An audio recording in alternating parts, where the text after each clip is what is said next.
So in my 9th grade math class, we had a teacher named Mr. Davidson, and he was pretty cool, but the one problem everyone had with him was that he spoke in the most monotone voice. Mix in the fact that he's explaining formula equations and reciting numbers, and now you have a class of 32 sleeping kids because your voice is basically stronger than a bear tranquilizer.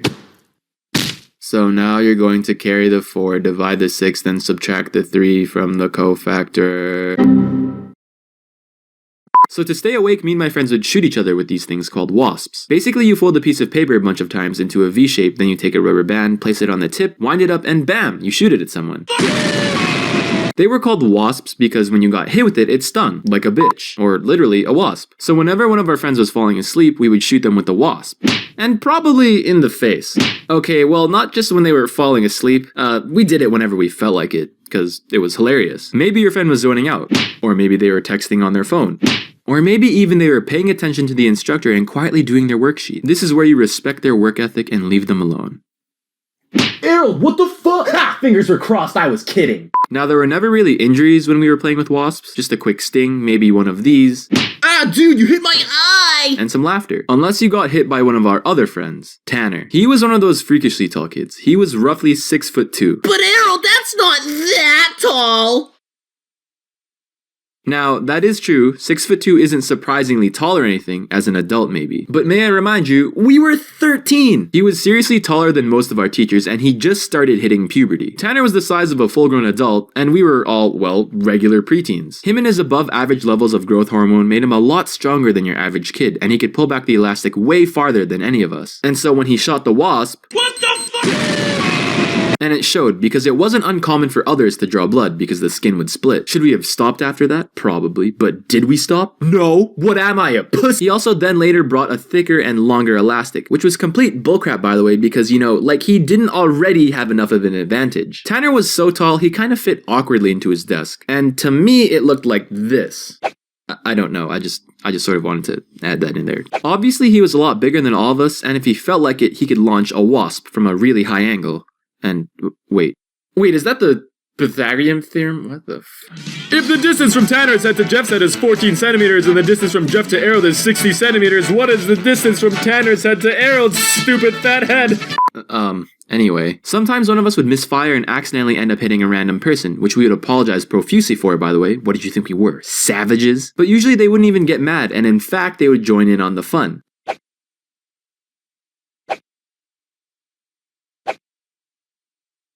Hey, who's causing all the noise? Still monotone. And obviously, no one said anything. When you ask a bunch of young kids who did it, are you really expecting an honest and immediate answer? Hey, who's causing all the noise? Wait! Punish me, Mr. Davidson, for it was I, Erold. I was the one who was causing the classroom ruckus with my childish antics of engineering a makeshift handheld capital device and launching paper projectiles at my fellow classmates with the intent of hurting them or causing mild discomfort through the pain induced by the previously stated paper ballistic projectiles, because I find it quite comical and also seek validation through the acceptance and laughter of my peers, and also your math lecture is boring as shit. Okay, that's enough. Thank you, Erold. You have detention, by the way.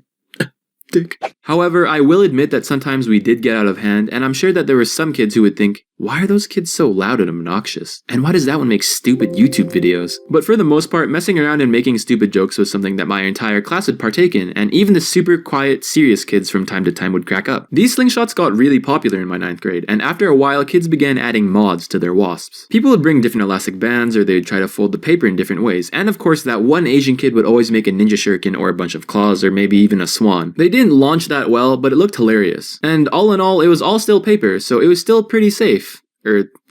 Safe enough, I guess. But as usual, there's always that one kid that has to ruin everything. So, long story short, a kid, I'll call him Michael, decided to try and fit a staple into his wasp. Like this. No. Just looking at this thing gives me anxiety. At this point, you're basically shooting a thumbtack at someone. It's all fun and games until someone gets hit in the face with a wasp that actually has a semi-sharp piece of metal attached to the end of it. Could you imagine if Tanner shot this thing? Now let me just talk about Michael for a quick second. He was an unorthodox dude, meaning he just didn't do things the way that people normally did them. He said himself once, I think that things you haven't seen before are like the coolest things. Wait, whoa, that's kind of deep.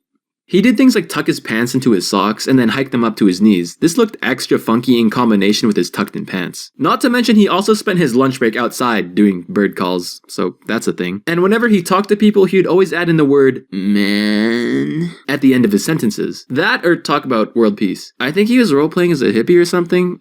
I don't know if he was messing with everyone as a joke, or if that was actually the way that he acted. Anyways, that's just to give you an idea of what kind of person Michael was. Oh yeah, and he also played the saxophone, and then he would make faces like this while playing. So we managed to spot him before he managed to actually shoot the wasp, thank the Lord. That could have turned into like the school accident or something. Apparently he didn't plan on shooting anyone with it, apparently, and instead just wanted to do an experiment, but I guess we'll never know. I'm just making an experiment.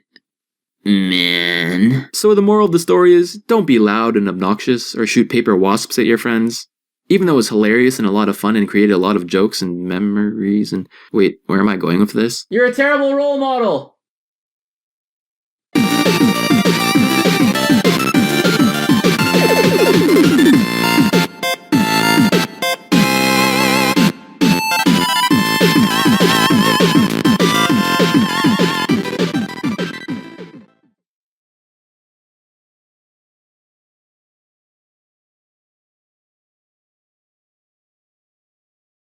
Do you ever have one of those moments where something crazy happens to you out of luck or pure stupidity and you're like, wait, was that real? And you just rethink your entire life?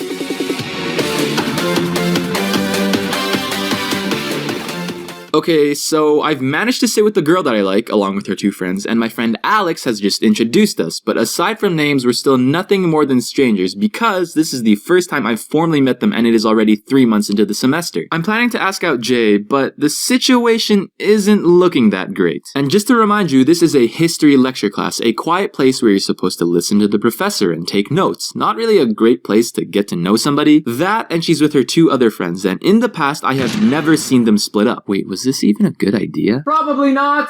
I'm totally gonna do it anyway. So how should I start a conversation? Should I talk about history or the homework we had? Hey, so about that history work, history's pretty cool!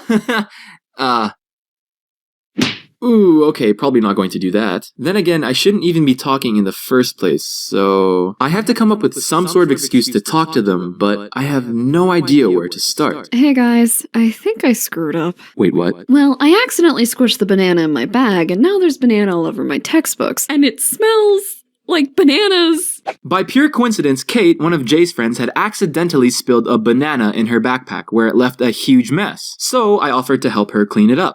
Oh my god, it's everywhere. Hey, do you want me to grab you paper towels or something? Oh my god, it's everywhere. Yeah, that'd be great, thank you. And just like that, we left the lecture hall to clean up her bag. And this lucky incident is where I really started to get along with them. We made jokes about the messy banana and how boring our history class was and a bunch of other random topics. I somehow had made it in. So we finished cleaning her bag, and now fast forward 2 hours to the end of class, and our professor is handing back our essays from last week. This was my plan. So chances are I'll probably get my paper before hers, then I can wait outside for her, then we can all walk to the train station together. I'm not sure how I'll ask her out with Kate and Kristen around, but I'll figure it out from there. So now I just need to get my paper before she does, and... Can Jay please come and get her paper? What the fuck? Jay was one of the very first people to get her paper back, so she grabs her essay and walks out the door, which by the way was total bullshit! Strawberry. There are roughly 100 people in this classroom. What are the chances of her being called first? Okay, well, whatever, no problem. As long as Kristen and Kate are still here, Jay has to wait for them. Can Kate and Kristen please come and get their paper? Fan-fucking-tastic. So they both walk out the door, and for the next 30 seconds, I wait in pure anxiety and pray that I get called next. Like I said in the last video, it's like someone put me into a video game dating simulator and was like, yo, let's put it on hard mode. So I'm waiting, and finally, 6 names later, is Erold here? I grabbed that paper out of my professor's hand so quick that I immediately booked it out of the classroom. Thank you! It was kind of rude, but whatever. So I bolt out of the classroom, take a quick jog, and catch up to them. I almost missed them, but now the 4 of us are walking to the train station together. At this point, Jay and I are now decently familiar with each other. I've made a couple of jokes. Okay, I'm prepared, I'll ask her out. Now I just need to get past Kristen and Kate. You can't just ask somebody out on a date in front of a bunch of other people. That puts them on the spot, and it's uncomfortable. It's just a stupid thing to do. Asking someone out should be done one-on-one. It also just makes for a way better memory. Anyways, I mean, I guess I could have just asked to speak with Jay in private, but man, are you kidding? I didn't have the balls to do that. I'm already in unknown territory talking to 3 girls at the same time that I just met 3 hours ago. I'm trying. What, did you want me to confess like in a Korean drama?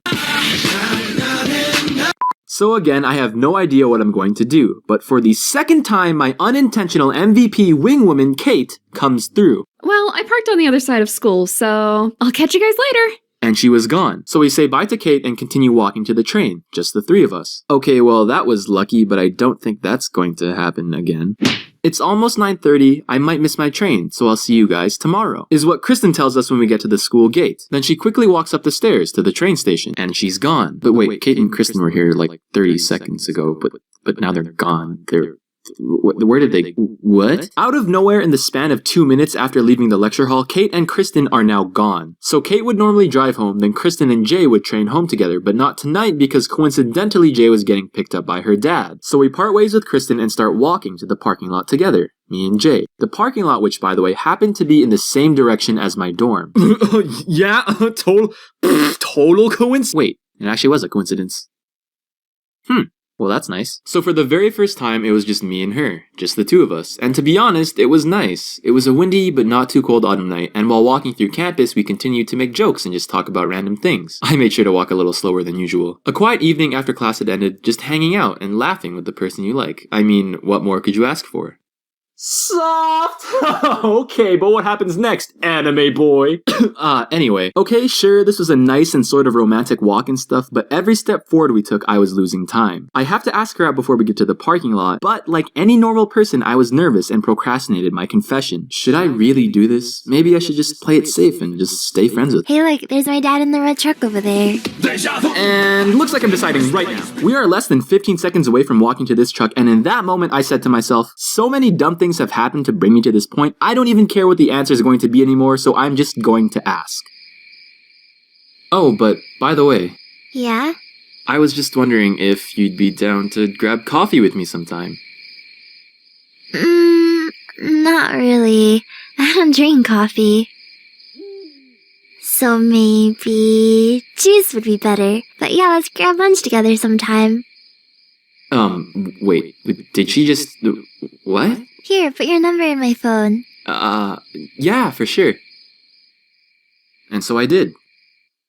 Looking back to that day, I still can't believe that a banana was my wingman. There were a lot of dumb things that had brought me to this point, and to top it all off, she said yes, but none of that would have happened if I didn't make that first move. Multiple moves, I guess. Wow, looking back at this, I tried really hard. I guess it really goes to show that working outside of your comfort zone can really go a long way. Well, something like that. Anyways, I will catch you in the next video. Peace. Anyways, peace. I'm Erold. There's more. A few days passed by and we picked out a weekend that worked for both of us. I was unsure of where to go at first, but I ended up picking this cafe downtown that served drinks themed from Harry Potter. A few more days passed by and the Friday that we had picked out eventually came. I was nervous, but I was also just as excited. Now you might be wondering, well, how did that first date go? And all I can say is, I couldn't have gotten more lucky. Although it was the first date, it also wasn't the last one, because there was definitely more that came after. But the details for that story are for another video. Peace.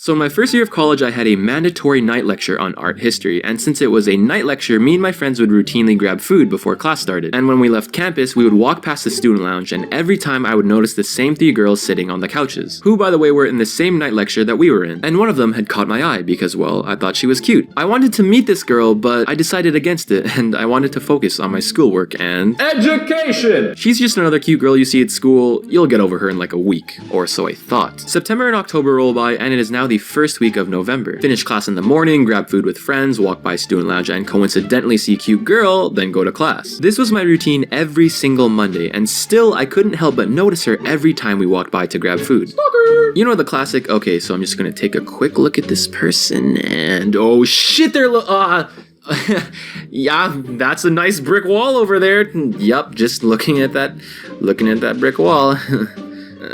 It was a classic case of being interested in someone but having no real way to approach or start a conversation with them. Another 2 weeks pass by, and one day I'm in the cafeteria with my friends and I decide to bring it up. Hey, what do you think of that girl with the short hair over there? Oh, her? Yeah, she's pretty cute. Do you like her? Well, yeah. You would think this type of behavior would end in the 3rd grade, but it totally doesn't. You should ask her out. I mean, I would, but scared. Give me a week or two. Cool. Well, what's her name? And that's when I realized, wait, I don't even know what this girl's name is. 3 months into the semester and I don't even have a clue as to who she is. And until I figured out her name, I referred to her as History Girl to my friends. And as much as I wanted to meet History Girl, I knew nothing about her. Get out there and meet new people and ask people out is what I would like to say, but you need at least something to start that first conversation. Maybe a study partner or a club or a mutual friend. And for me, I had 0 of these items in my inventory. So for the rest of the week, I made it my mission to try and figure out who this girl was. So I started asking around. In our night class of over 100 people, being the socially extroverted person that I am, I was well acquainted with at least a quarter of our class. This is where I started my detective work. In a few days, I talked to at least 11 different people to see if I could find at least one clue, but I kept getting shrugs and I don't knows. History Girl was still a complete mystery. And what made things worse was sometime in the middle of the semester, she dyed her hair and I lost track of her for like 2 weeks. It's like somebody put me into a university dating simulator game and was like, yo, let's put it on hard mode. Why are you doing this? I think I'm putting more effort into this than I am with my homework. Then at one point, my friends jumped in to help me out and started looking through social media. From Instagram to Facebook to Twitter to Tumblr, but nothing turned up. But then they went the extra mile and looked through our entire first year class list of 400 plus people on this poster in the main hall from orientation, but they still couldn't match a name to a face. We did this because we didn't have yearbooks. History Girl was a ghost on social media and in real life. By the way, orientation was an event on the day before classes started where we got to meet other first years and take a tour of the school. This information will be important later. So I had all of these connections, but I found out nothing. Why is this girl still an unlocked character? Do I have to fight a boss to find out who she is, like the principal or the lunch lady, or take down a criminal organization, or retrieve a legendary relic? Anyways, still have no name, still have no idea who she is, but like I was taught... And so a week passes by and I walk into class, a large-sized hall that fit up to 200 people. My friends and I would sit in the middle right, while History Girl and her friends resided in the very top left. So I never had the opportunity to interact with her during class either. Plus, it was already 3 months into the semester. Everyone already had their unspoken spots. I couldn't randomly out of nowhere just sit with her group of friends without a reason because it would stand out too much. And at this point, I was running out of cards to play, and I thought about scrapping this whole plan to hopefully meet History Girl. It's almost the end of the semester, finals are soon, it's game over. I start walking to my regular spot, but then I look up and I see History Girl talking with some guy. Oh my god, please don't be your boyfriend. Oh my god, please don't be your boyfriend. It was Alex! This person, Alex, coincidentally turned out to be a friend that I made during the school tour orientation way back in August. The last time that I had officially talked to Alex was 3 months ago. Although we didn't talk or hang out very often, we were still cool with each other, enough for me to go up and say hi to him. Do you see where I'm going with this? After 3 months and jumping through multiple obstacles to try and figure out who she is, this might be my first opportunity to actually meet History Girl.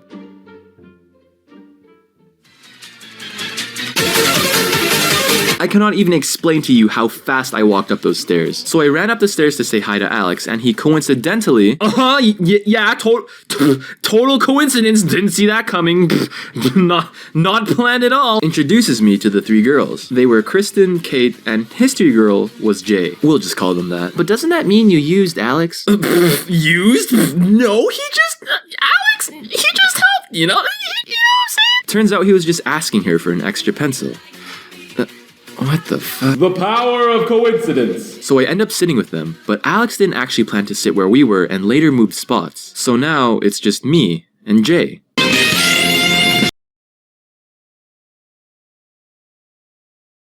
Now it's just me and Jay.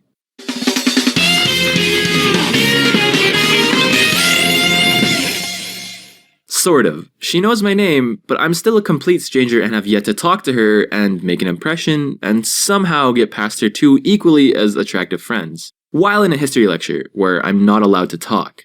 All I have to do is ask her out. Easy. Right?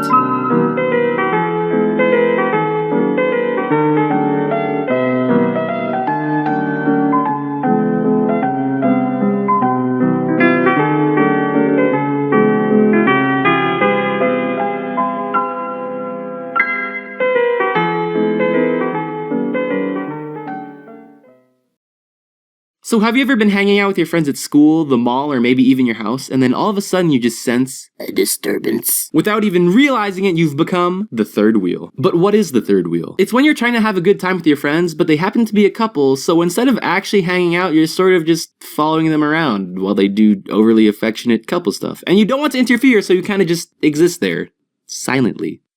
For the whole time. But you can't leave because you're hanging out, apparently. And you want to join in on the conversation, but you also don't want to bother them, but you can't leave. Do you see the problem here? Out of this perfect pair of wheels, you're just the third one. And that's when you begin to reflect on your entire existence on this earth and how you ended up in this situation. What, just me? Throughout junior high and high school and even to college and beyond, I've accidentally ended up in way too many third wheel situations. And fifth wheel. Seventh wheel. 11th wheel. Flashback to first year of college. Me and some friends are hanging out, and at the time we had a band, so our day consisted of practicing songs and playing Smash Bros. But since we didn't have a singer at the time, my boy Ren decided to bring a plus one, a girl named Tara who could sing. Now, did she actually end up singing a lot during this hangout?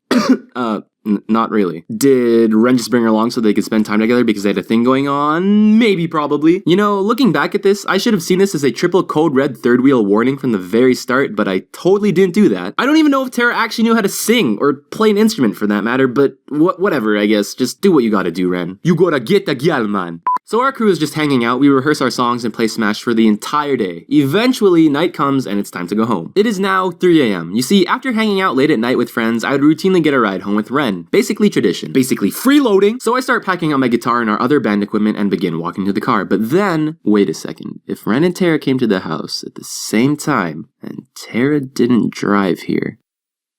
Oh god! Tara is sitting in the passenger seat of Ren's car. Beep beep. Wait, so if it's just me, Ren, and Tara in one car, doesn't that make me the third? Oh god, no, anything. No, god, no, please, anything but the third wheel!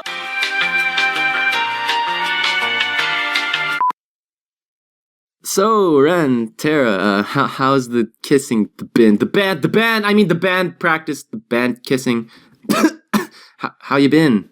I want to die! Yeah, I totally forgot about Tara. But wait, this isn't the part where the third wheeling happens, and actually, I got along really well with Tara, and all we did was joke around while in the car. Honestly, it's like Tara wasn't even a girl, we were just like a couple of dudes being bros, you know? Hanging out with couples actually isn't that bad or awkward at all. As long as they're not on super PDA mode and you're having fun, it's all good. But if they are, and they're kind of macking on each other, and you're just sitting there taking it, then, yeah, my prayers go out to you. Besides, since we were driving, it's not like Ren and Tara could get all affectionate right then and there. I mean, what are they gonna do? Just start making out while we were driving? That wouldn't happen, I hope.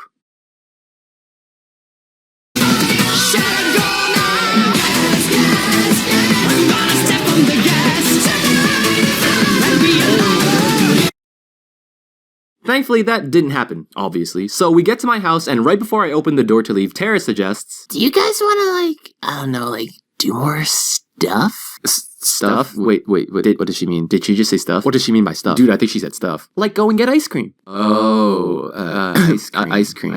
Yeah, she meant ice cream. I was thinking of ice cream too. Then I thought to myself, should I really get ice cream with Ren and Tara? It's already 4 a.m. But then again, I'm probably going to be drowning in homework for the next 3 months once spring break is over, so... Hell yeah, I'm down for ice cream! So we drive to McDonald's, and the McDonald's was closed. Open 24 hours, my ass! Besides, let's be real, the ice cream machine would, probably be broken anyway, so... Then Tara chimes in again and says, Wait a second, I have ice cream at my place. Are you guys down to have a sleepover?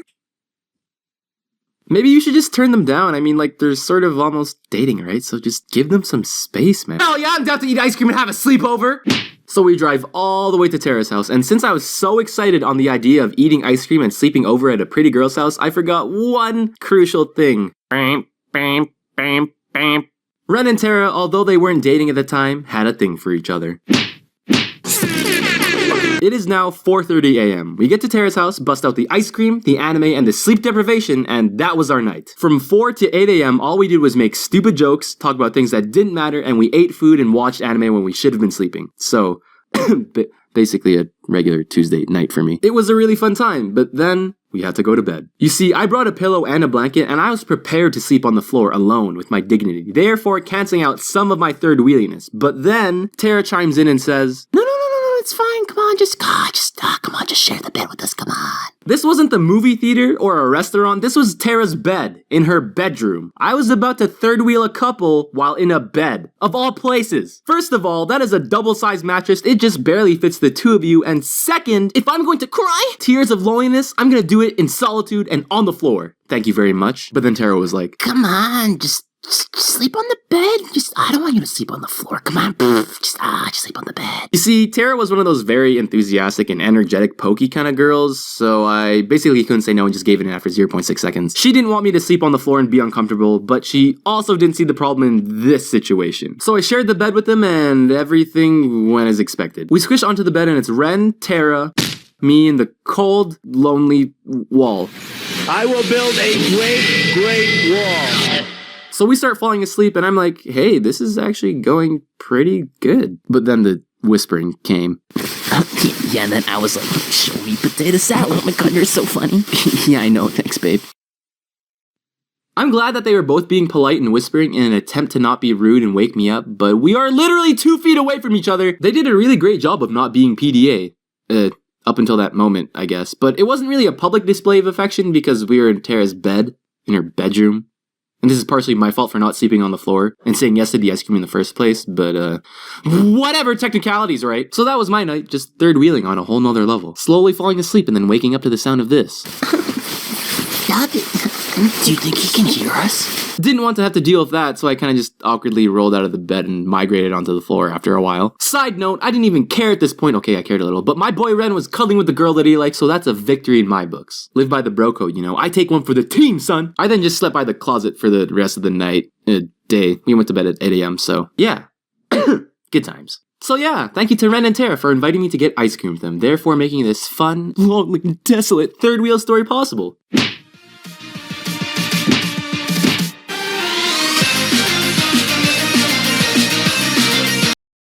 You know what's really common? When art teachers in either junior high or high school for whatever reason have this absolute burning hate for anime style art. I have met so many art teachers throughout my teenage years that would always go really snobby like, anime! It's not even real art, Erold. Thanks. Thank you for that. And whenever I heard this as a young and developing kid who was interested in art, whose primary inspiration was anime, that was just discouraging. Why would you be an art teacher if you're going to do that? They're terrible people! I know, right? As a medium of entertainment, anime has always been one of my holy grails. It can be either funny or inspiring, heartfelt or relatable, but regardless, at its core, it's just downright entertaining. And in a lot of cases has even helped me connect with others and make a lot of new friends. So you already know I gotta represent my boy, anime. I couldn't just let some random art teacher talk that smack about my favorite thing. Now, unfortunately, I couldn't just talk back to these teachers the way that I wanted to, because that would probably get me multiple detentions. Anime! Stop! Please! Just stop.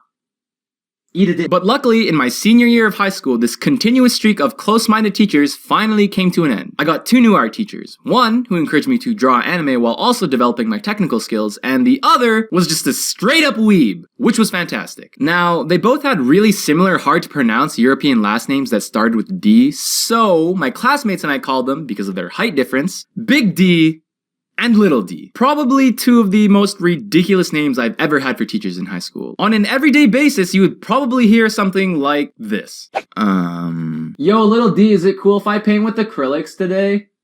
Dude! Yeah. Sick. However, before I actually got to know my cool new teachers on a personal level, at first I was very skeptical. So one day, I was working on a drawing in class, and it was of my boy Trafalgar Law from One Piece, and Little D is walking around the classroom, and I noticed she then makes eye contact with my drawing, and I was like, oh boy! Here we go, she's gonna walk over here, then look at my drawing, then be all like, ugh! Anime isn't real art, Erold. You need to make real art. But no, surprisingly, that didn't happen. She walks over to my desk and goes, hey, that's really good and really familiar, actually. It sort of looks like it's from One Piece. Wait, you're cool with this? Yeah? Art teacher that recognizes anime, that likes and respects anime, and most surprisingly, she's not totally shitting on my genuine interest and wants to encourage me as a young artist? Amazing! My perspective was totally flipped. But then I thought at that point, oh wait, maybe she just has a younger brother or something that's into anime. She just knows about it. It's no big deal. But luckily, I was wrong again. It turns out that little D was a huge fan of anime and comics. So every day I'd walk into class with a new anime drawing, and every time little D would be like, Oh my god, is that One Piece? Oh my god, I love One Piece. I didn't watch up to this part yet, but you know what? This guy looks sick! Oh my god, I love Naruto. Oh my god. Okay, Sasuke, you know, kind of cool. Kind of looks like a giant bit. Attack on Titan, right? Yeah, have you watched it already? Dude, you remember that scene? They were like flying through the air and stuff and doing flips and cutting up Titans really fast, and Merlion Aaron's yelling and Mikasa was being hot, Levi short, and there was epic music, and I was like, na na na na da da na na da da. Little D was such an encouraging person, and those moments to me as a young artist were so important. It just made me excited to keep on creating new art. Not to mention, I got free candy and would get to skip class because I was cool with my teacher. I mean, who said that? Overall, Little D was definitely an MVP hype woman in the encouragement department. Every day, you would see her going around the classroom talking to the other students in a hyperactive, supportive fashion. Dude, are you painting today? Painting is sick! What? Watercolor. Yeah. More like... No, Little D, no, please. What are you... No. What are you painting today? No! When I meant supportive, I meant corny jokes, too, but... Same thing, right? What are you painting? I'm so funny. And she would also do this thing where whenever she saw a student drawing anything anime or comic related, she would go over to their desk and be like, hey, nice drawing. Nerd! The joke being, of course, that she also, too, was a huge nerd. Anyways, another day, we were playing music on the speakers in class, like usual, regular popular radio stuff, pretty cool. Then little D gets this look in her eyes and she says, y'all mind if I play something a little... different? And I was very curious, maybe a little concerned too, as to what her definition of what a little different was. So of course, she then looks at me from her desk, and a few seconds of silence, and then...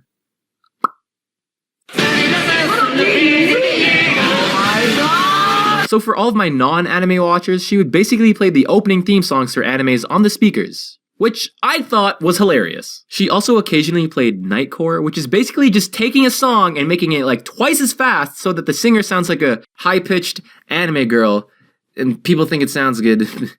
Don't worry, I don't get it either. Sounds like this. Guys, guess what I'm about to play. Oh my god, please no, not again. Up until that day, never thought I would get to listen to anime openings during class, out in the open, and at school. Whenever someone asked me about my interests, I'd always say, I like TV shows. Yeah, TV shows.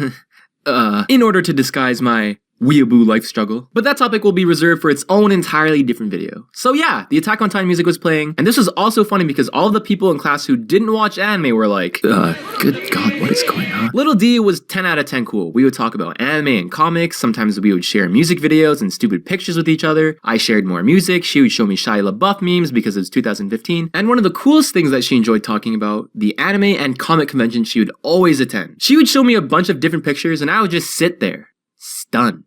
Dude, do you want to see my Captain America shield? Dude, do you want to see the whip that I made for my Catwoman cosplay? The latex is really tight, but you want to see the whip? Dude, do you want to see me and my friends dress up as the Avengers? Oh my god, my friend looks so good as Wonder Woman. She is so tall. Oh my god.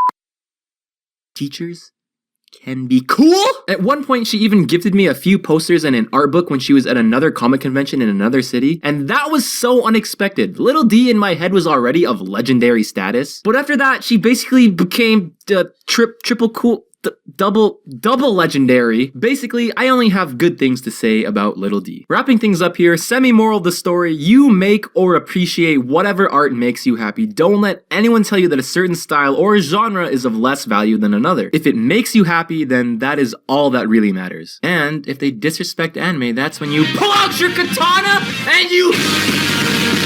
In another video, I'll talk about my other art teacher, Big D, who was equally cool and terrifying in her own ways. But until then, thank you so much for watching, and I hope to see you in the next video. I am cheering you on in whatever you're doing at this point in life, and yeah.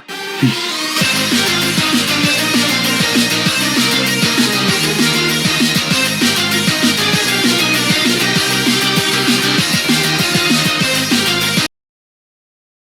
So I think everyone in junior high or high school usually has a favorite teacher, and for me, that would be without a doubt my 2 art teachers in 12th grade. One of them I talked about in my last video, but this video is about the other one, and she was a lot scarier in a good way, I think. Now, both of their last names were sort of hard to pronounce, and they both started with the letter D.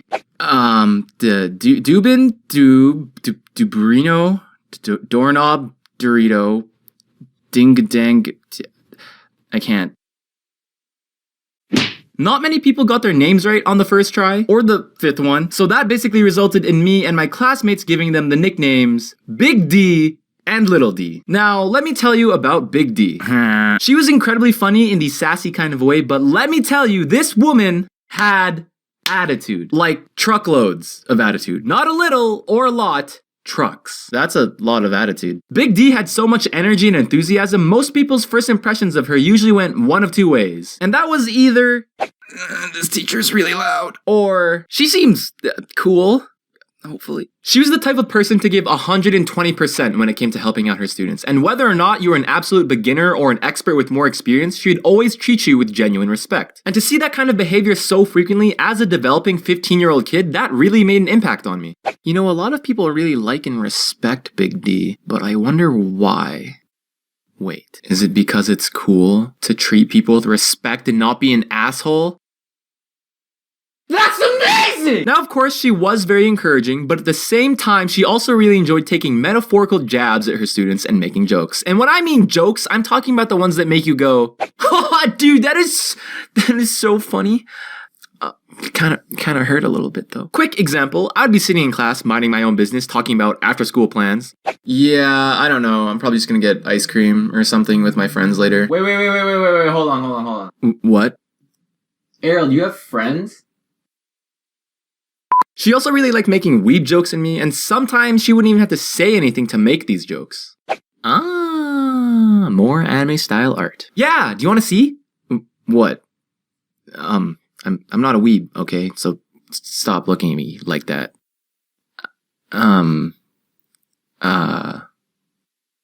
Stop! You know, sometimes she felt like an experienced, caring teacher full of wisdom and knowledge, and sometimes she felt like a 17-year-old in a teacher's body whose sole purpose in life was to give me a hard time with sassy remarks. Which was all in good fun, of course. Now, about the anime art. As much as she made jokes about it, Big D was incredibly supportive of my interests. And one day she was even curious enough to ask, how did I get into anime and why it inspired me so much? And I replied, it's just what I grew up on, and as a kid it really just sparked my interest in art as well as storytelling. To which she sassily responded something like, that makes sense. Because yeah, I mean, I see you draw in that style like every day, so yeah. However, this begs the question of, where do you watch this stuff anyway? Well, Big D, look no further. Don't step on my desk.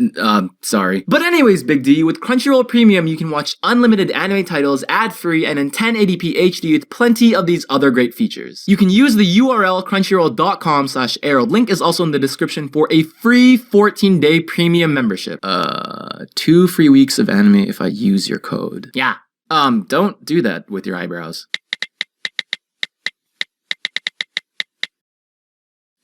Cool, well, I signed up with your code. Now what? We get back to the video. We what? But all jokes aside, an incredibly important lesson that she taught me was that it's perfectly fine to love the anime style and for it to be your inspiration. However, to level up and improve your art is absolutely necessary to focus on and learn your foundations, like anatomy, perspective, color theory, and so on. If you stubbornly stick to one style and never experiment, practice your basics, or leave your comfort zone, you will never improve. And that applies to more than just art, is what she taught me.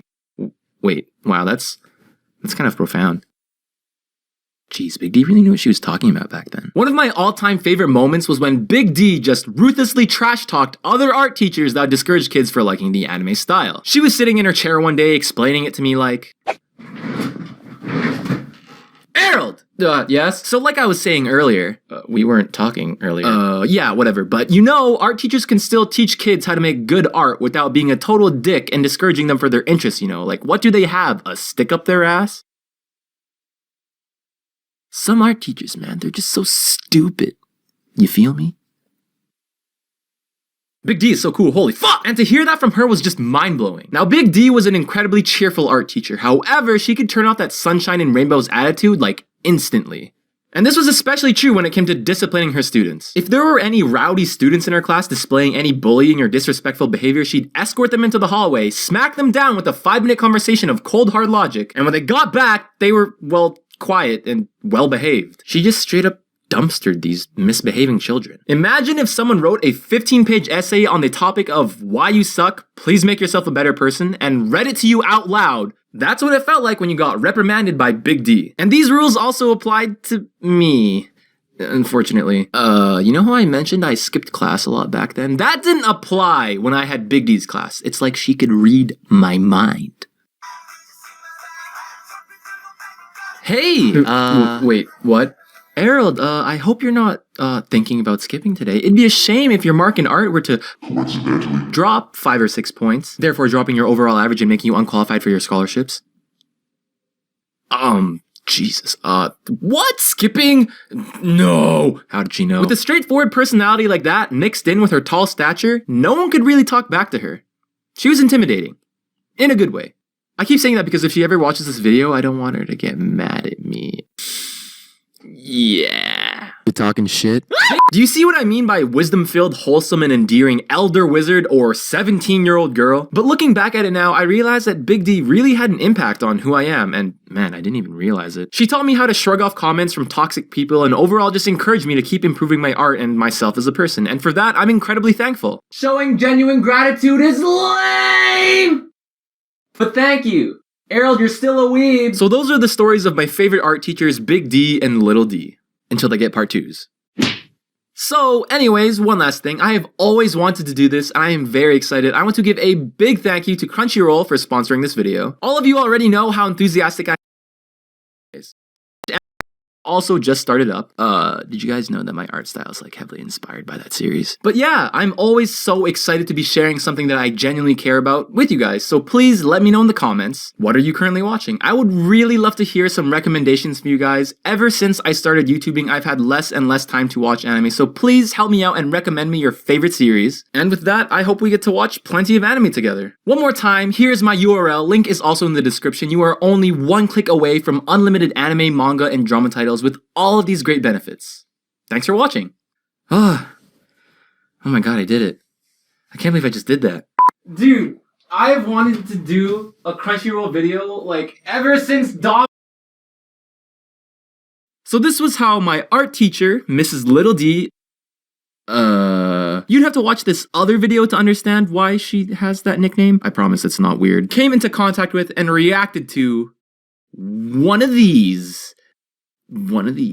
Like, at my high school, during school hours, in the classroom, at her birthday party. Apparently they're called furries. I'm not pretending to not know what that is. I'll explain how this happened. Erold, what's a furry? Oh my god, some of them don't know. Well, basically, okay. Informal definition. Noun. An enthusiast for animal characters with human characteristics. In particular, a person who dresses up in costume as such a character, creates art for or uses one as an avatar online. So basically they like animals that kind of look like people, and if they're really into it, they like to dress up as them. I think. I'm not gonna lie, they kind of get a bad rep on the internet. And in real life. But don't get me wrong, I'm not trying to attack or shame anybody in this video. Like, who am I to judge? I make meme videos in my room for a living. But let me tell you, man, every large fandom has that small, it doesn't really feel that small, percentage of people that ruins everything. This applies to so many things, like maybe sports. Dude, so like, why are you in jail? Dude, thanks for asking. I was actually involved in my first violent street riot. What? Started a few fires, broke a few car windows with a baseball bat, endangered a few lives. It was pretty sick. Dude, that's like so intense. Was there like a government rebellion, battle war like thing going on? Like, why did you start a riot? Like, that's messed up, dude. Why? My favorite hockey team lost a game. That was actually a thing that happened in Canada. Just so you know. Science. Guys, like, I don't understand why none of you agree with me. I'm just trying to say that the Earth is flat. There's so much evidence backing this theory. And And of course, you can't forget anime. Did you just disrespect anime? No, we just have different opinions. Did you? Or did you not disrespect anime? I probably took that joke too far. Anyways, some people give their fandoms a bad rep. Like in this case, furries. You know, stuff like being obnoxious in public and making furry anime cat noises. Like, nya. How do you say this word? Erold, just play the video. Okay, Erold. It's recording. Yeah!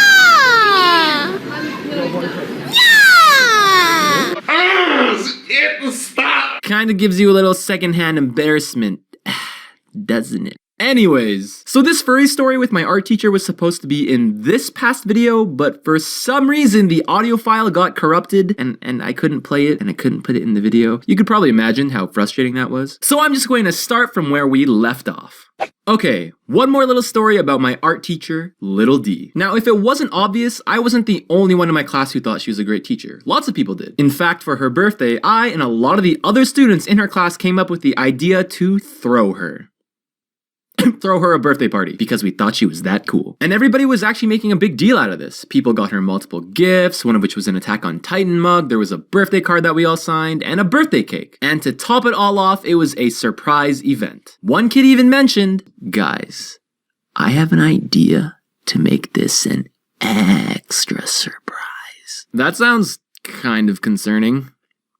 Then again, I don't really care that much. So, when Little D's birthday came, a few students, along with the cake, gifts, and birthday card, hid somewhere else on the art building's floor before the start of class. Operation Hide Before Class starts and surprise our teacher with birthday gifts. We need a better mission name. So then, Little D starts attendance, and then BAM! Like 5 people burst through the door at the birthday cake and more gifts, and they start screaming, and everyone's like, "This is the birthday police, get on the ground!" Wait, that didn't happen. So she starts attendance, and yeah, a bunch of people come into the door, normally, and everybody is super happy, cheering congratulations and compliments to Little D and stuff like that. But then, the next person who walks in, the person with the birthday cake, is wearing a very large, very bulky, covered in fur. Why am I whispering? Covered in fur, neon blue and purple fursuit. I think it was a fox, or maybe it was a dog, a fadog. But this suit, it was definitely an attention grabber. That headpiece was so big, I think they hit the top of the door. Walking in, that's like really tall. And yeah, they just walk in with the cake. And I wasn't the only one who wasn't told about this, apparently, because everybody in the classroom, at first we were all super happy and cheering, and the fursuit guy walks in, and then we were all really confused. Yeah, alright, happy birthday, haha, yeah, happy birthday, Little D, congratulations. What is that? Yeah, I have a question. What the fuck? Everybody was definitely surprised. Like, you don't see these kinds of things on a daily basis. Like, you walk on the bus in the morning and it's like, "Oh, hey, furries. Hey, Erold." Yep. Just another day. And of course, Little D's reaction was sort of like confused, but also like totally impressed. Like having a good time. Dude, that's like the craziest thing I've ever seen today. And this is the part where it gets like strange to me anyway. Furry guy, I'm just gonna start calling him that, starts doing one of those choreographed anime dances, you know, like the super cute hand motions and stuff like that. Little D is like, "Dude, this is awesome." And the rest of us were still in shock. Specifically for myself, I was feeling secondhand embarrassment, as well as constantly thinking, I can't believe this is real. This is a real thing. This is happening in real life, and I'm seeing this with my own eyes. Then, while he was dancing, a DS falls out of his pocket and awkwardly breaks into like multiple pieces on the ground. So then we all just like watched / helped him clean it up. It was definitely a weird progression of events, let me tell you. Which, by the way, happened within the span of like 4 minutes. Plan a surprise birthday party. Happy birthday surprise, yay, gifts and cake. Cheering and congratulations. Happy birthday surprise again. But with giant furry. Cheering and congratulations turns into confusion. Wow, what do we do? Furry guy's now dancing to anime music. Oh god! Furry guy accidentally broke his DS and where did that even come from? Oh, okay, no more dancing. Gotta help this up because we're trying to not be terrible people. Okay, now we're eating cake and taking photos with furry guy. Life is weird sometimes. Now, little D was one of the most welcoming and open-minded people I've ever met, but even her initial reaction was like... I couldn't tell if she was curious or terrified. It kind of reminds me of that one video. Oh, shit. What's up?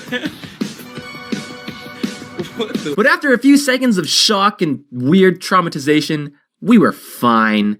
Everybody welcomed our birthday cake carrying furry buddy. I hope. I think. It's hard to remember, honestly. But I just want to say again, don't insult these people for their genuine interests. Everybody likes Zootopia, right? So like, same thing. Afterwards, we took pictures and ate the cake. It was super fun. And oh yeah, my other art teacher was there too. Big D. She was less of a nerd, so she was like, I don't understand, and I'm not going to ask, you damn nerds. Anyway, thanks for watching.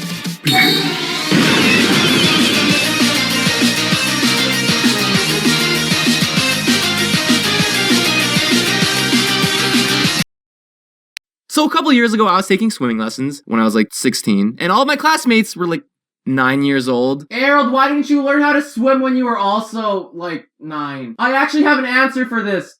Kind of. I fell into a pool when I was like 5 and sank to the bottom, and ever since then I've developed an irrational fear of deep water, especially the ocean. Hey, ocean! What? Suck my ass!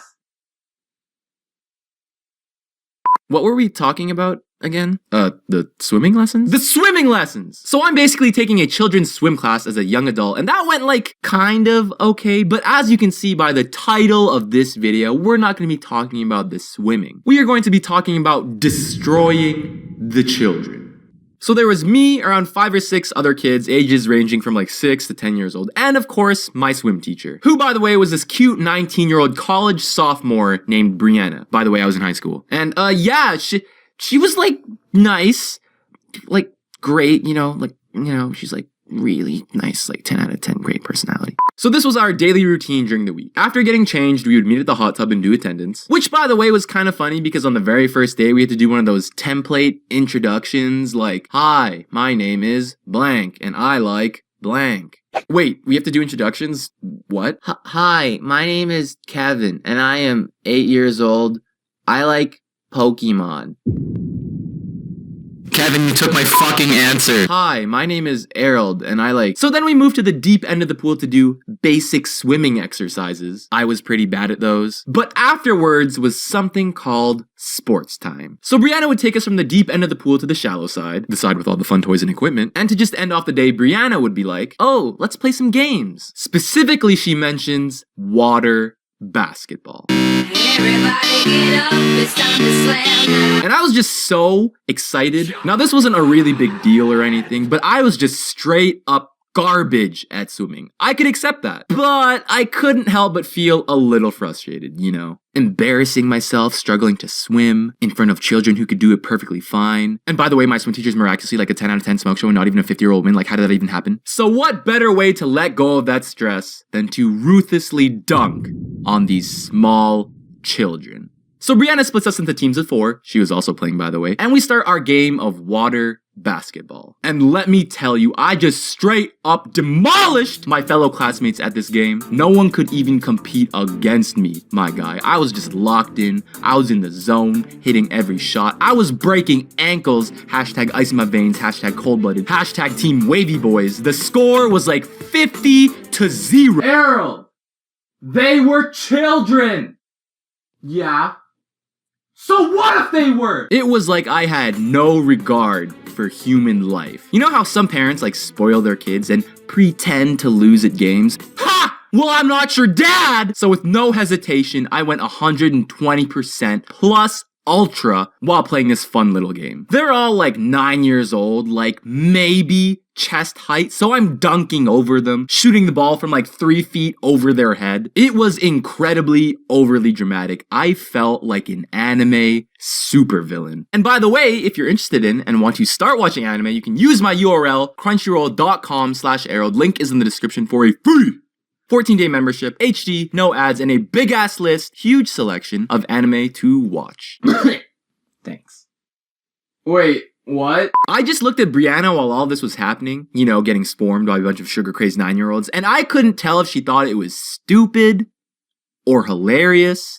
Let's hope for the second one. But honestly, it really just looked like this. Ooh, get some. You can't handle me, my G. Try and take it. Try and take the ball, little boy. You can't take it, son. You can't take it! I know they were like 9-year-old children, and it was actually like no competition at all, but it still felt like cool, okay? I was like an unstoppable force. Like I would get the ball, and there was the net, and there was the defender, the tiny defender. So I would jump, extend my arms, cock back, and basically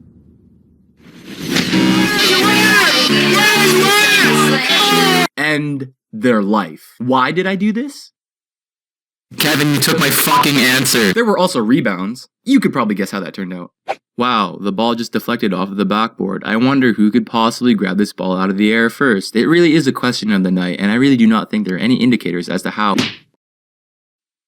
What a surprise. It's crazy that like there are people who can like actually do this in real life and against like other equally strong human giants on 10-foot rims and not at YMCA swimming pools against elementary schoolers or the elderly. At one point we just got rid of the whole team concept and it was just everybody versus me. Brianna would watch. Twice as chaotic. And don't worry, Brianna will be getting her own video, so look forward to that. And yeah, it was fun. Welcome back. I never left. Okay. Hi. So I am back again for round 2. In case you forgot, 2 weeks of premium anime service for free. You can use my URL, crunchyroll.com/Erold. That is EROLD. Link is also in the description for 1080p HD, no ads, and a big-ass list, great selection of anime to choose from, and accessible on multiple devices. So yeah, and with all of that being said, I'd also like to have a quick thank you to Crunchyroll for sponsoring this video. Shoutouts to being able to buy food. And by the way, you guys did a great job on my last sponsor video giving me anime recommendations. I mean, there's only like 11,000 comments. I really enjoyed... I don't think I can pronounce that without embarrassing myself. Recovery of an MMO Junkie, as well as The Ancient Magus's Bride, which I'm currently watching right now. This was cute, funny, and wholesome, and this is beautifully animated and wholesome. Kind of. Sometimes it gets dark, if you're into that, or if you're into nice character design. But yeah, thank you so much for recommending. And also, a lot of you are actually very curious about the shows that I recommended in my last video, because it turns out that a lot of us are actually watching the same anime, which is great. So right now, you and I are currently watching, or have already watched, Food That Tastes So Good Your Clothes Will Explode, the anime, Volleyball anime, and Exploding, Icy Hot, Break Your Bones, Why Are Frog Girls Cute, Superheroes. And since you guys asked, my favorite characters from each of these series are Soma, Oikawa, and Angry Explodey Boy, Bakugo, and Tsuyu. I think I have a thing for ambitious characters with goals. Or something. So again, here's my URL. Link is also in the description. 2-week free trial, multiple benefits. Do you ever just see someone so spicy, so like attractive that you just feel attacked? Now let me just say, not being able to swim for like the first 16 or 17 years of your life kinda makes things interesting. Like swimming, that basic skill, that thing that most kids learn how to do when they're 6 or 7 years old, maybe as late as like 9 or 10. My dude, I could not swim as a full-fledged high schooler. I could like drive. I even had a part-time job at a music school, and I was even taking university prep courses for nursing studies when I was 16. But I mean, like, that doesn't really matter because I dropped out to become a YouTuber later anyways, so but I still could not manage to do that thing where you flail your arms and legs in a certain way to magically move through water. Erold, that's a really weird way of saying that you can't swim. Yeah, whatever, man. So when I was around 16, I decided it was time to finally learn how to swim. So I call up my local recreation center and bam, I am now officially registered for beginners swimming lessons.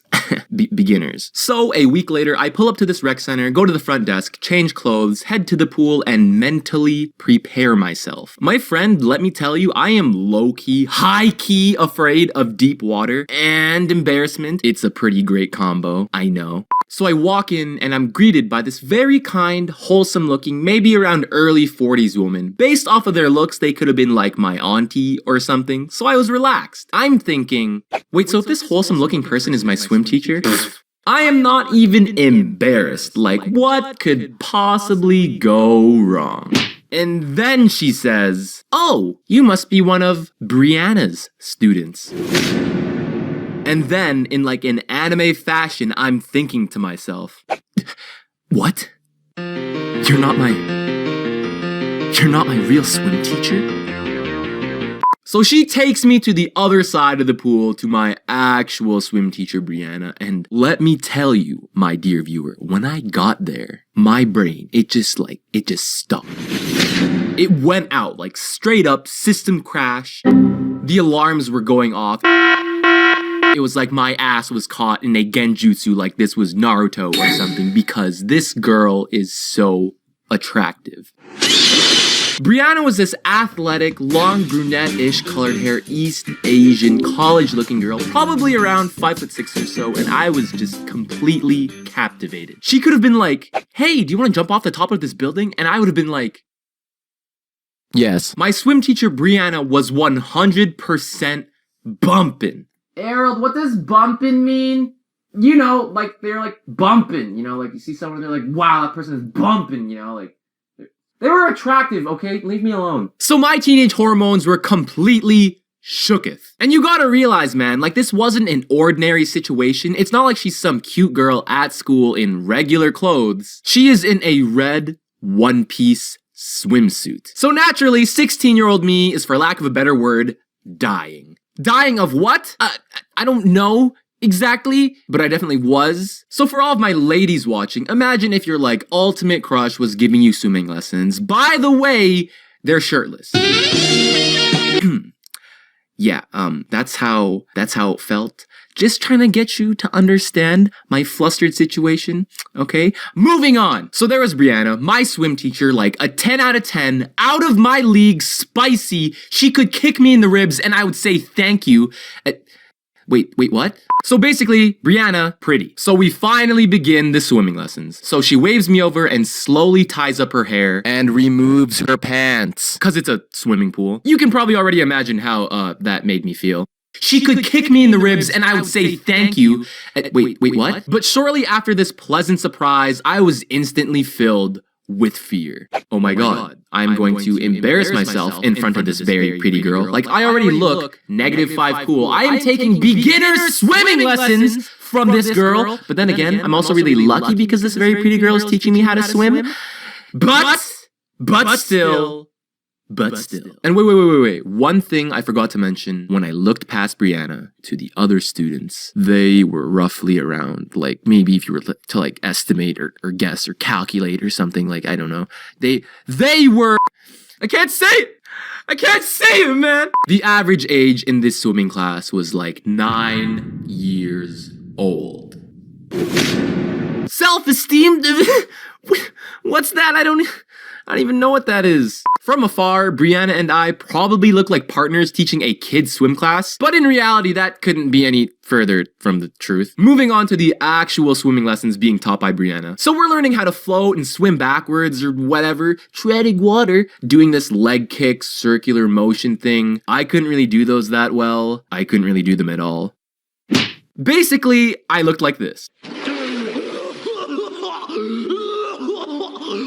But anyways, I was struggling, splashing around, and Brianna was like, "Oh, let me help you." And you know what she does? She suddenly floats up behind me and supports my body by holding me with her arms on the side of my torso.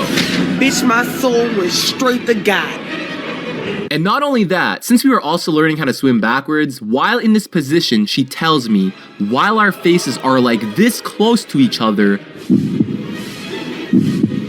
Lean into me. Yeah. Sorry, yeah. And at this point, my mind is just like racing. I'm just trying to calm down, but my heart rate is going up. I was starting to breathe faster. This girl was like the second coming of my asthma problems. Not to be racist or anything, but Asian people. So yeah, Brianna the human life jacket is attached to my back. And let me tell you, I was so happy.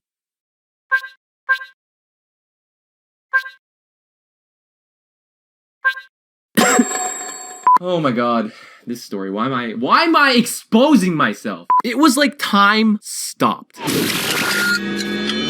I was just in her arms, okay? I was happy, but also frustrated, like multiple kinds. I need to remind you, I was shirtless, cause swimming pools, and Brianna was in that red one-piece swimsuit existing. So while she was helping me, there was direct body contact. My soul left my motherfucking body. And at one point, while all of this is happening, both of her hands slowly wrap around my chest, and she whispers directly into my ears. Okay, no. That didn't happen, but honestly, it felt like it. There's no chest wrapping, unfortunately. Like in my head, I was thinking of the stupidest things. This fantasizing was just made worse by the fact that Brianna had an equally wonderful personality. Like, if sunshine and that emotion that you get when you see cute animals could be turned into a person, that is Brianna. On a semi-serious note, I was also thinking hashtag respect Brianna, hashtag don't try to make moves on girls while they're doing their jobs. Not like I would have done that anyways because I'm too much of a pussy. But yeah, the human life jacket thing. I was getting worried. Like, what if I got a bone? Dude, whoa, come on, like, hold on. That is incredibly inappropriate. Bone-chilling, awkward feeling. Yeah. What? By the way, at the time, Brianna was 19. 19! Now, in the eyes of a 16-year-old teenage kid, 19 is like this magical age where you're like graduated from high school, you're in college, but you're not 20. Not a full-fledged adult, You're like 3/4 of the way there. You know what I mean? It's like she was older than me, but not by a lot, but she also felt like out of reach, She's almost an adult, but not like, yeah. So that was just more fuel to the fire in this like swim teacher please notice me senpai fantasy. So we finished the floating thing and also complete a few more basic swimming moves that I was also pretty bad at. And at the end of the day, it was a pretty fun experience. We wrapped it up and my life returned to normal. Actually, kind of. More details in another video. I hope Brianna is doing well nowadays. So thank you for watching. And I'm not done talking yet. Special announcement.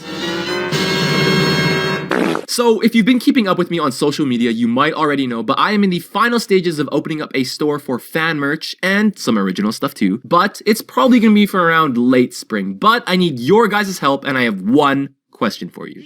What kind of merch do you want? So please drop me a comment down below. If possible, please try to format your comment like this so I don't have to manually scroll through like well, I can't believe I'm actually doing this. A part 3 for this this series, the swim teacher series. So to give you a quick summary, my dumbass couldn't swim until I was like 17 years old. So what did I have to do in my late teens? That's right, I decided to sign up for beginner's swimming lessons, which by the way is intended for children. So that was pretty embarrassing. Boy, he's 17! He's 17! Like, nobody actually said anything in class, but you know how like the teenage overthinking mind works, you feel me? So like I was just there and like I was just imagining it. Hey, I'm here for the beginner's swimming lesson. Boy, why are you like 17 in this swim class? You a whole ass adult? Boy, I'm 9 years old and I can swim better than your dusty ass!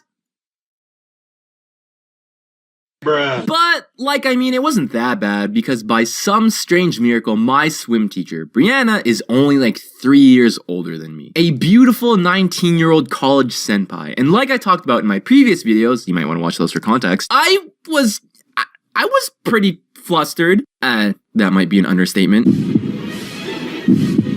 Lean into me. Yeah. Sorry, yeah. Moving on. So let's dive right into swim teacher part 3.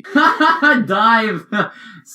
Swimming lessons. I got it. So after finishing the formal parts of our swimming lessons, we would play water basketball. The nets are like super low. All of the kids are like half of my size. I've got like 90 pounds on all of these kids. So you name it, I can basically do whatever basketball tricks I want. Like perhaps the classic one-handed, throw it back like a Thursday, in your face, Space Jam, 360 Hurricane, triple clutch, washing machine, spinnerino, while making a sandwich with the same hand! Erold, are those like actual terms or are you like making them up? Yeah, they are, mostly. I'm just giving it some flavor, okay? So yeah, I'm throwing it down, and obviously after a while of watching, Brianna was like, Okay, Kevin! Okay, Kevin! Oh! How do you like my nuts in your face, boy? Get jumped on! Eat my nuts, Kevin! I don't think the teams are even. Hey, Kevin! What rhymes with click punk? Sick dunk?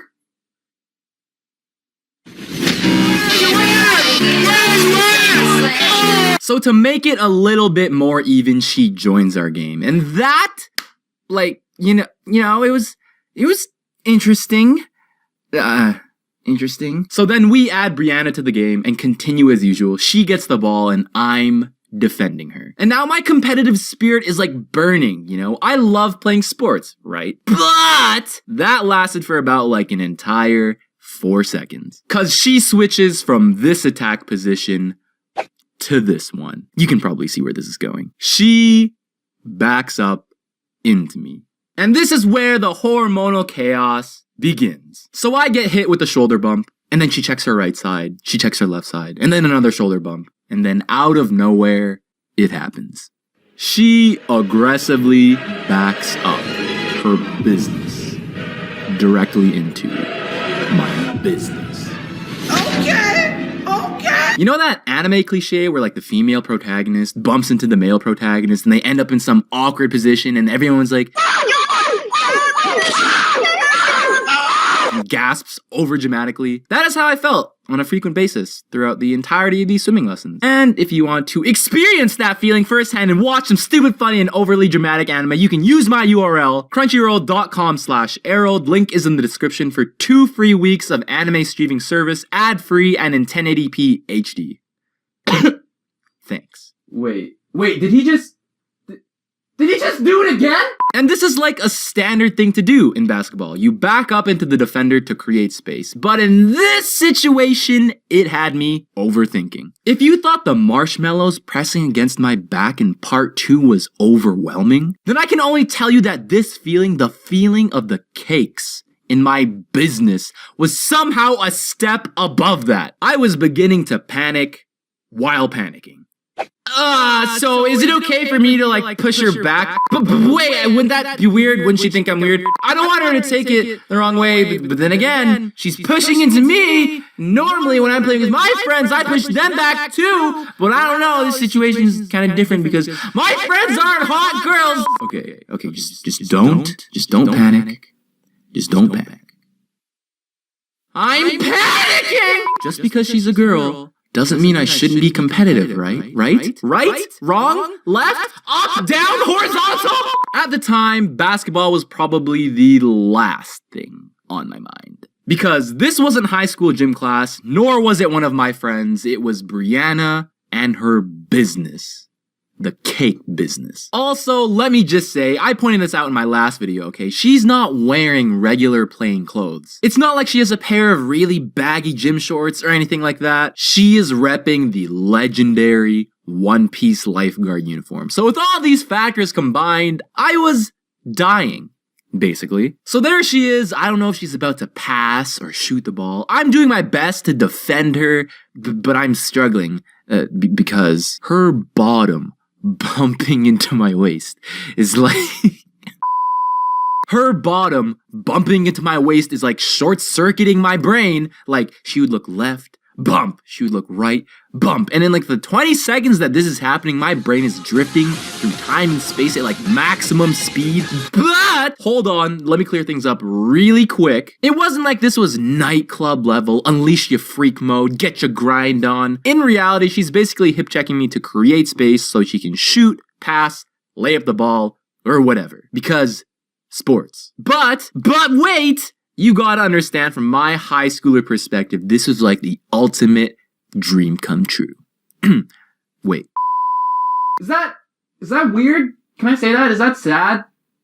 Nah, whatever, I don't care. But wait, there's more. The hormonal overdrive didn't end there because I got slapped.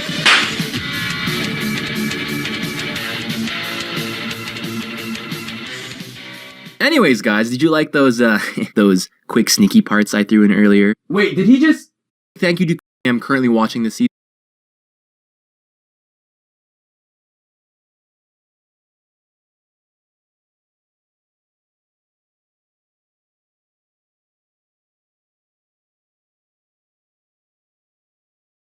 And right now, in piloted mech battles, there's a lot of skin-tight suits, though, so just letting you know. And I've also been thinking of getting into this show called Laid Back Camp. It's literally about friends camping, like drinking soup out of a thermos with your friends for like 20... Well, I can't believe I'm actually doing this. A part 3 for this, this series, the Swim Teacher series. So to get...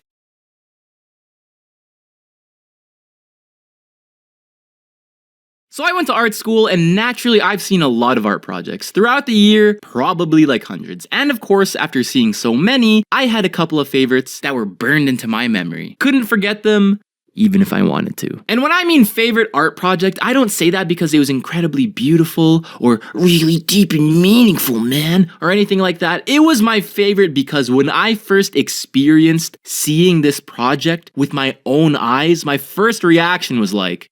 Okay, so this is an art project, and I don't know exactly what's... Whoa, okay. Hey, Erold, what are you watching? Yo!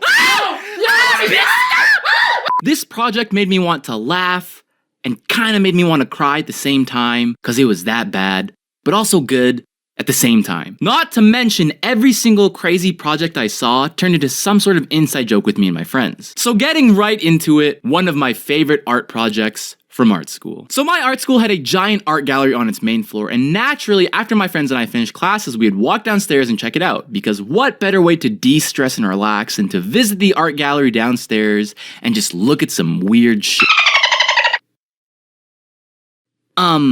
Erold? Maybe you should be so like judgmental, like what if they worked really hard on the project and meant a lot to them, and like you shouldn't put them down and discourage them like that because they're hard being an artist, okay? Like what if they had a really deeper meaning, like you didn't really know that, okay? Like what if you Yeah! I get it. Art is subjective. But how about we finish this video together, then after you've watched it, you can decide whether or not I'm wrong in my judgment here. Okay, friend? Yeah, sorry, that was really aggressive. So we walk down to the main floor and check out the art gallery. It's the usual, you know, pretty, like, weird stuff. But what caught our attention was this TV on a portable stand playing a video. So we watch it. It starts off with this girl sitting at a table. We're just gonna call her Becky. Becky slowly pulls out a plate from out of frame, then a fork, and a knife.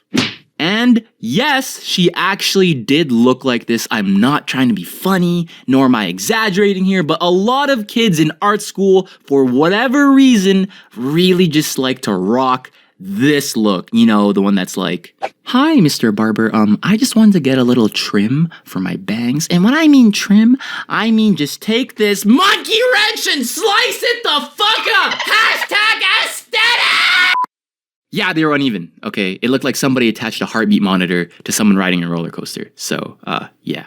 Back to the video. So Becky is sitting at the table with her cutlery, and at this point, me and my friends are all suspicious because art kids can be weird and sometimes they can't be trusted, especially at art school when they're in their most powerful form. Like, okay, we know there's gotta be a twist somewhere here, but what exactly is she about to eat? Like, obviously, it's not gonna be food because that wouldn't be artsy enough, man. Or like, it's not deep enough, man. It's gotta be like a metaphor for like society, man. You know, it's not, it had to be artsy enough, and like for it to be artsy enough, it has to be weird. It's gotta be really weird. And there it is. She takes out a plastic bag and puts it onto her plate. Ooh. Oh no. Oh no. And at this point, our eyes are just glued to the screen. Okay, I get it. Art is all about self-expression and doing what you want, and I respect that, or maybe I'm getting to lose it at this point. But if this girl starts eating this plastic bag, I am actually going to drop out of this college.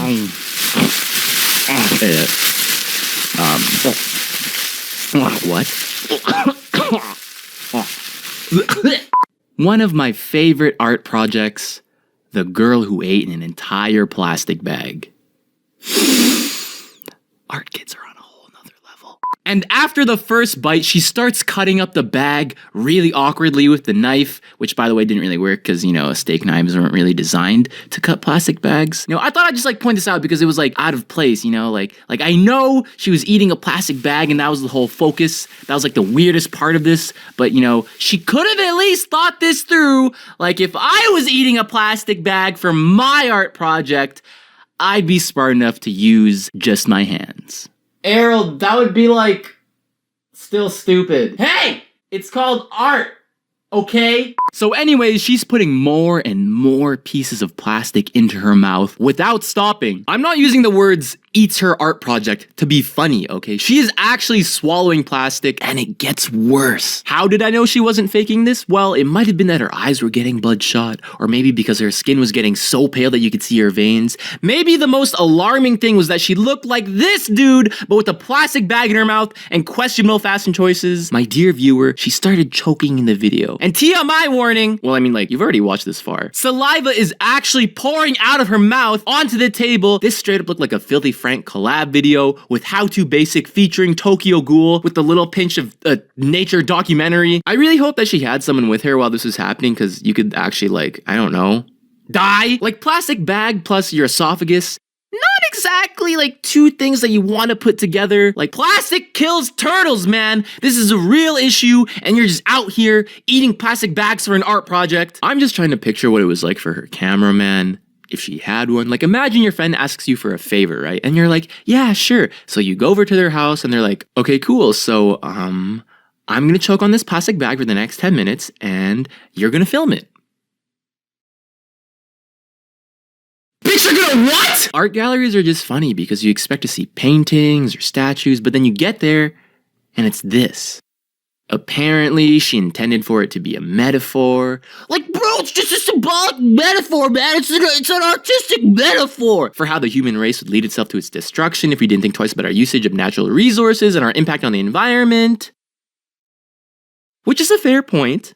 But I mean, why like this? But Erold, you're being judgmental! Everyone's allowed to have opinions, okay? And you know what's crazy? May I remind you, this was an actual college project. It was marked by a professor, it received a formal grade, and we do these things called group critiques in art school where you go around the classroom and everyone presents their work and explains it. So yeah, imagine being Becky and being like, hello all 65 of my fellow classmates. Well, today I'm gonna present to you a video of me choking on plastic for 10 minutes, and you're gonna watch every single minute of it.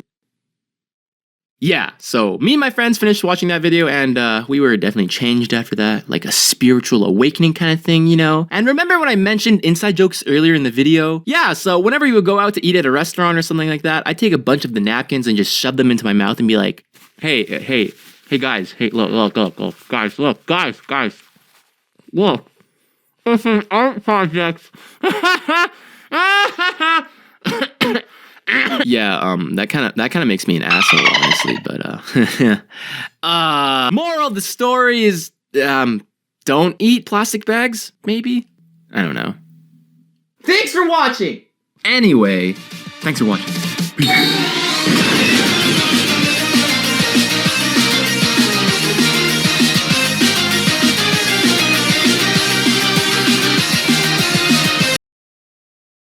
So throughout years 7 to 12, the schools that I happened to go to had something called the Foreign Exchange Program for Youth, also known as FEPI. Wait, what was it called? That's a dumbass name. Okay, yeah, I'm just kidding. It didn't have an official name, okay? It was still an exchange program, though. But anyways, now I don't know about you guys, but since I didn't have as much social experience back when I was in high school, I was really intimidated by international exchange students. To me, they sort of gave this like, Oh, we only hang out with the other transfer students. you know, that kind of vibe. But that actually wasn't true at all. I later figured out that they were some of the nicest people that I had ever met, but I'll explain later. Now, jumping right into it, junior year history class. We had a male transfer student from Guangzhou, China. Now, what was really interesting, and I don't know if any other schools did this, but we gave our transfer students the option to pick another name to use while in Canada. Probably because people kept pronouncing their names wrong. So this guy from Guangzhou, out of every single possible name that he could choose, he chose the name Xenon with an X. What? Clearly Z's weren't cool enough for him, or he might have been really inspired by that one element on the periodic table. I don't know. By the way, I haven't seen a periodic table up close in like 4 years, nor have I touched, you know, that one thing, the TI-84 calculator. You cost way too much money for a stupid calculator. Yay! I should probably stop going on tangents. So first day, we are doing attendance, right? You can only imagine how my inner weeaboo anime-loving ass felt when I heard this dude's name. I was straight geeking, man. Alright, is, Xenon here? Wait, did she just say Xenon? Who on earth would name their child Xenon, man? Like that's on some weird like alien shit or something like that, like intergalactic universe. You know, that's a lame ass name, man. Like I wouldn't want that name. That's lame, man. Yeah. God, that name is cool. My man had the name of a future Dragon Ball Z villain, okay? But instead of a rainbow Skittle-colored musclehead, he was just like this nice Chinese kid. You know, I don't even know where I'm going with this, but it was anime as fuck. Now, Xenon was a cool guy, but he wasn't in the super smart category. You see, transfer students typically fit into one of 3 categories, and that was either super rich, super smart, or super nice people that studied really hard to get good marks because they want to secure a career and make a good living for themselves and their family. Hashtag wholesome memes. Now, I know he wasn't in the super smart category because I would mark his tests, and even though I pulled off the super bro move of changing his multiple choice answers to the right ones and gave him a bonus like 4 to 6 marks, my man could still not get above 58%. Rest in peace. Wait, on second thought, it's probably because English isn't your first language, and that would probably make writing essays and reading history books hard, so, But what he did have was the money. If someone were to throw his wallet at my head, I would probably die. Dude would show up to school in a convertible BMW, wore designer clothing like Gucci and Louis Vuitton and Bapreme.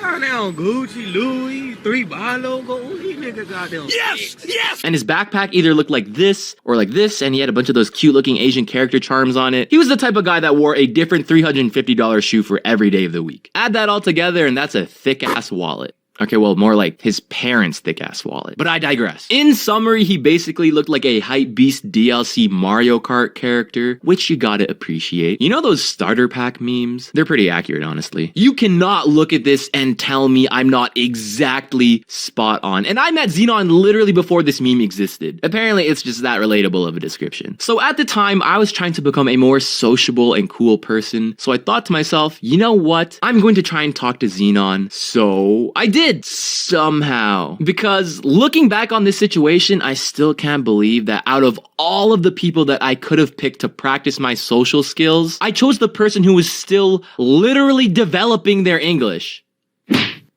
Isn't that just like making it harder for the both of us? Yeah, that wasn't a really smart idea, but it worked out anyway, so. Now, luckily, despite the language barrier, there was one interest that we both had in common: shoes and basketball. I knew this because he had more basketball shoes than I had clothes. So yeah, it was an assumption. I was like, dude, nice J's. So, you know, nice and simple, compliment him on his basketball shoes. What could possibly go wrong? And then Xenon just looks at me with this utterly disgusted expression. And I was traumatized because I'm thinking, wait, but like all I did was compliment their shoes. I don't understand why is that the reaction? But then his face just like lights up like a light bulb or a puppy. And then he suddenly responds while I am sweating pure anxiety bullets, by the way. Oh, you know, Miker? Miker?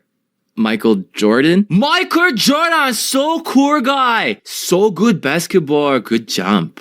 Strong jump. Okay, well, I skipped a lot of the introductory conversation, like where I told him my name and stuff like that. But that wasn't interesting, okay? This was like the funnier part, so here we are. So after confused but friendly introductions, we start talking about basketball.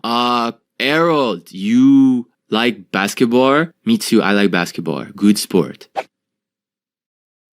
And then in that moment, I realized... Wait, he wasn't disgusted.